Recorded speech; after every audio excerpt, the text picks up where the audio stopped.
Hello, everyone, and welcome to Wednesdays with Wanda. My name is Wanda Nordley, and I'm happy you are here for another edition of Provoking Courage, Finding Strength in Vulnerability. Today, we're going to talk about shifting towards gratitude. The question of whether we or anyone else deserves something is not really in our power. We all know what it's like to finally get something we want, only to find ourselves feeling as if we don't deserve it. Whether it's a car, a new job, or a date with someone special, we suddenly feel as if we are not up to it.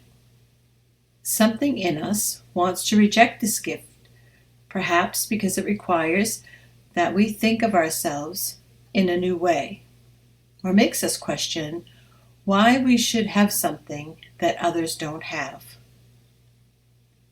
If these feelings of unworthiness are not consciously acknowledged, they can lead us to sabotaging ourselves out of the gift being offered. Perhaps the best way to avoid rejection and sabotage is to simply shift towards gratitude, bypassing the question of worthiness altogether. The question of whether we or anyone else deserves something is not really in our power. These themes play themselves out in ways we can't fully comprehend. What we do know is that life has its own way of shifting the balance over the course of time so that all things are ultimately fair. We can trust in the process and understand that when a gift comes our way, it is because we are meant to have it. Otherwise, it would not be available to us. Accepting the gift with gratitude and using it to the best of our ability is true humility. When we receive a gift and find that feelings of unworthiness crop up, we can simply acknowledge the feelings and then remind ourselves that they are beside the point.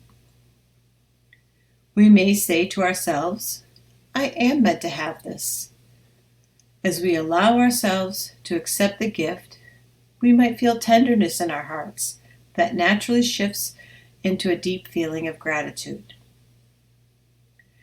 As we sit for a moment, consciously holding the gift in our hands or in our hearts, we say yes to life's many blessings. And we also say, thank you. I would like to take this opportunity to thank you again for listening, and I hope you will join me next week for another edition of Wednesdays with Wanda, when we'll talk about closure. And remember, do one thing every day others say you can't.